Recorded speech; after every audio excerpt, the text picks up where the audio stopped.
یہ ایک چیز جب آئی تو اسے کیا کہیں؟ ظاہر ہے کچھ لوگوں کے لیے عذاب ہے کہ جن کا جرم تھا ان علاقوں میں بھی، یہ ضروری نہیں کہ وہ بلاول حوثی ہے تو وہاں بھی ان کے ٹاؤٹ ہیں، وہاں بھی سب وہ جاگیردار اور ظالم اور کرپٹ لوگ اور امر بالمعروف اور نہی عن المنکر ترک کر دینے والے، تو کچھ جو ہیں وہ ان کے لیے بطور عذاب ہے اور کچھ کی آزمائش ہے۔ رسول اکرم صلی اللہ علیہ وسلم نے ارشاد فرمایا، حضرت ام سلمہ رضی اللہ تعالی عنہ روایت کرتی ہیں۔ اب یہ اتنے اوپر کی باتیں ہیں اور ہمارے چھوٹے چھوٹے دماغ ہیں، کیا پدی کا شوربہ کی یہاں کوئی اپنی رائے کرے کہ آئی تھنک میں یہ کہتا ہوں۔ یہ سب باتیں پہلے سرکار سے پوچھی جا چکی ہیں اور سرکار دو عالم صلی اللہ علیہ وسلم جواب دے چکے ہیں اور سند صحیح سے ثابت ہے۔ ام المومنین حضرت ام سلمہ رضی اللہ تعالی عنہ کہتی ہیں کہ رسول اکرم صلی اللہ علیہ وسلم نے یہ ارشاد فرمایا، کیا لفظ ہیں؟ اذا ظہرت المعاصی فی امتی۔ اب وہاں لفظ قوم تھا بخاری میں تو گنجائش تھی کہ کوئی کافروں کی قوم ہو اور اس میں پھر کوئی مسلمان ہے ساتھ۔ یہاں یہ لفظ ہے جب گناہ ظاہر ہو جائیں گے میری امت میں، اذا ظہرت المعاصی فی امتی عمہم اللہ بعذاب من عندہ۔ جس علاقے میں ظاہر ہوں گے اور رب چاہے گا تو اس علاقے کے سارے لوگوں کو اللہ عذاب دے گا۔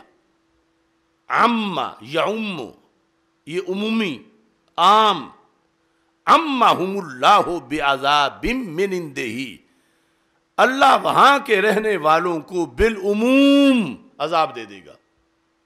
یہ لفظ عذاب رسول پاک صلی اللہ علیہ وسلم نے فرمایا، امت کا نام بھی لیا، اور پھر یعنی یہ ضروری نہیں کہ ہر جگہ گرفت ہو جائے، یہ اللہ کی مرضی ہے، لیکن ایسا ہو سکتا ہے کہ جب معاصی ظاہر ہو جائیں گناہ تو رب ذوالجلال وہاں عذاب بھیج دے اپنی طرف سے۔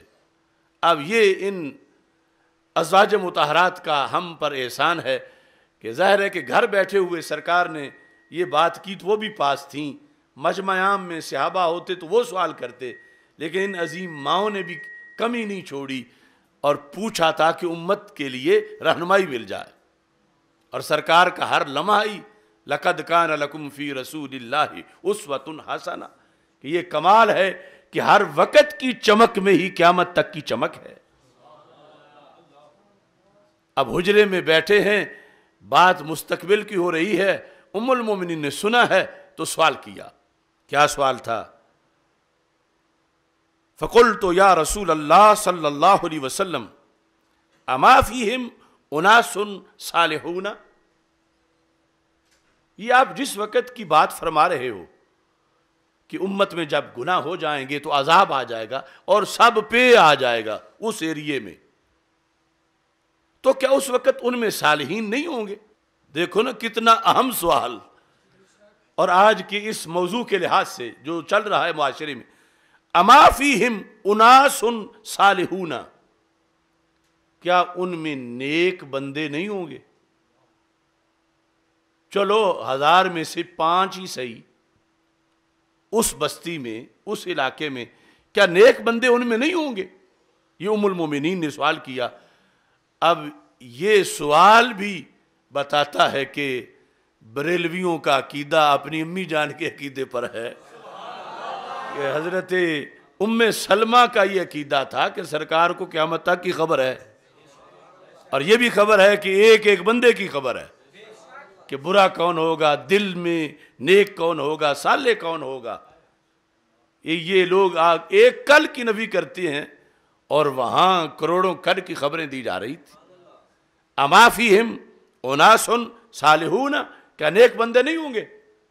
قال بلا، ہمارے آقا علیہ السلام نے فرمایا کیوں نہیں ہوں گے؟ ہوں گے۔ اب یہ بھی جو لوگ مطلقاً کباڑا کر دیتے ہیں کہ شرک کی ہوا چلی اور پیچھے ٹانگے کی سواریوں کے سوا کوئی بچے ہی نہیں، یہ تو بستی کے لحاظ سے بھی جب پوچھا گیا کہ کیا ان میں صالحین نہیں ہوں گے، یعنی اب صالح عمل میں بھی ہے اور عقیدہ پہلے مطلوب ہے صحت والا، کیا ان میں صالحین نہیں ہوں گے؟ فرمایا ہوں گے۔ قالت، اگلا سوال، فَكَيْفَ يَصْنَعُ أُولَٰئِكَ، پھر یہ کیا کریں گے اس وقت؟ کہ عذاب کے عام ہونے کا مطلب تو یہ ہے کہ بدماش کا کاشانہ اور کوٹھی بھی گرے گی اور درویش کی کٹیا بھی گر جائے گی، کلب اور جو شراب خانے ہیں وہ بھی گریں گے اور مسجد بھی گر جائے گی، بدماش وہ بھی بہیں گے اور حاجی بھی بہ جائے گا، نمازی بھی۔ تو پھر یہ کیا کریں گے اس وقت؟ تو میرے آقا صلی اللہ علیہ وسلم نے اس کا بھی جواب دیا، فرمایا یصیبہم ما اصاب الناس، انہیں بھی وہی پہنچے گا جو لوگوں کو پہنچا۔ کن کو؟ صالحون کو۔ تو اس میں ایک تو یہ سبق ہے کہ آج ان علاقوں میں جو نیک لوگ ہیں تو انہیں کوئی طنز نہ کرے، کیونکہ ان کی صالحیت کا انکار نہیں کیا گیا کہ وہ واقعی ہوں گے نیک، لیکن یصیبہم ما اصاب الناس، اللہ کی مرضی ہے اور یہ دستور عادت جاریہ ہے، اور یہ بھی ضروری نہیں کہ ضروری ڈوبیں، رب چاہے تو بچا بھی لے، لیکن یہ ایمان اور یقین کے تحفظ کے لیے کہ کل یہ نہ ہو کہ کوئی فلسفہ جھاڑنا شروع کر دے، دیکھو میں نماز نہیں پڑھتا تھا اور یہ پڑھتا تھا، میں ڈوبا یہ بھی ڈوبا، میں روزہ نہیں رکھتا تھا یہ رکھتا تھا، میں ڈوبا یہ بھی ڈوبا، تو پھر ہم تو ایک جیسے ہیں۔ تو سرکار نے فرمایا ایک جیسے نہیں ہیں، پھر بھی اگرچہ ڈوبنے میں مساوی ہو گئے، دنیا میں ڈوبنے میں، پھر بھی ایک جیسے نہیں ہیں۔ اور یہ بھی اصل ایمان بالغیب ہے، اس کا تقاضا ہے۔ اگر یوں سیلاب آئے اور پھر نمازیوں کے گھر جدا جدا بچیں اور بد نمازوں کے بہہ جائیں تو پھر آزمائش اور امتحان پیچھے نہ رہے، آگ لگے معاذ اللہ اور پھر یوں استثناء آگ کرتی رہے اور یوں استثناء پانی کرتا رہے، تو پھر تو دیکھے بغیر ماننے والا فلسفہ کہاں رہا؟ اس واسطے اللہ کے ہاں سب چھپا ہوا ہے، ورنہ تو یہ ہے کہ جب یہ پاکستان ہے، یہ لا الہ الا اللہ محمد الرسول اللہ صلی اللہ علیہ وسلم کی بنیاد پہ بنا ہے، اس میں لاکھوں حاجی ہیں، حافظ ہیں، کروڑوں نمازی ہیں، اور پھر ایسے بھی ملک ہیں کہ جو کفرستان ہیں اور شرک ہے، کفر کے اڈے ہیں، زنا ہے، شراب نوشی ہے، اور وہاں ایک بستی بھی نہیں ڈوبی۔ تو اگر دنیا میں اس بیس پر سارے فیصلے سامنے آئیں تو پھر کافر کفر کیسے کرے گا؟ جہنم کو چھپایا ہی اس لیے گیا ہے کہ آزمائش ہو، جنت کو چھپایا ہی اس لیے گیا ہے کہ آزمائش ہو، ایمان کی جو برکتیں ہیں ان کو چھپایا ہی اس لیے گیا ہے کہ آزمائش ہو، کفر کی جو ہلاکتیں ہیں ان کو چھپایا ہی اس لیے گیا ہے کہ آزمائش ہو۔ اگر ہتھیلی پہ سرسوں ہوں تو پھر کلمہ پڑھنے والے کا کمال کیا ہے؟ وہ تو دیکھ کے پڑھ رہا ہے، کدھر جائیں تو سب کچھ صحیح رہتا ہے۔ اللہ تعالیٰ فرماتا ہے اگر یہ نہ ہوتا کہ سارے لوگ جو ہیں کافر ہو جائیں تو میں کافروں کے گھروں کی چھتیں سونے کی بنا دیتا، لیکن یہ دیکھیں گے تو لوگ پھر کہیں گے کہ یہ موج ہے، تو پھر وہ ایمان والی آزمائش ادھر سے اس پہ فرق آ جائے گا۔ اور اگر ایسے ہی یہ ہے کہ میں اللہ ہوں، یہ میرے توحید کے پرستار ہیں، مجھے ایک مانتے ہیں، وہ جو بت پرست ہیں ان سب کو تو بخار چڑھ جائے، ان میں سے کسی کو نہ چڑھے، تو پھر یہ بات سامنے رکھ کر پھر آزمائش نہیں ہوگی۔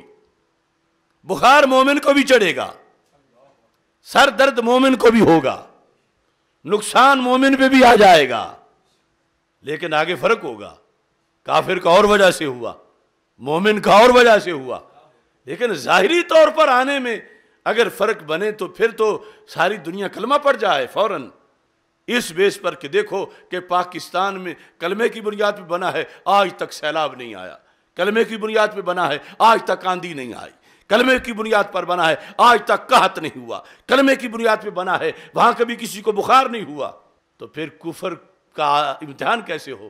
اور یہ دنیا ہے لنبلوکم، نتیجہ تو جانتا ہے، لیکن یہ دار امتحان ہے، تو آزمائش میں میرے آقا صلی اللہ علیہ وسلم کے لفظ ہیں یصیبہم ما اصاب الناس، ان صالحین کو بھی وہی پہنچے گا جو انہیں پہنچا، لیکن اس سے ان کے صالح ہونے کا انکار نہیں ہے، اگرچہ کٹیا ڈوب گئی ہے۔ پھر میرے آقا صلی اللہ علیہ وسلم نے فرمایا فرق کیا ہوگا؟ ثم یسیرون الی مغفرۃ من اللہ ورضوان، مصیبت تو وہی آ جائے گی مگر اس کے بعد ان کے لیے مغفرت ہے، ان کے لیے رضا ہے، ان پر اللہ خوش ہے، اور دوسروں کو اسی سے آگے جہنم میں بھیج رہا ہے۔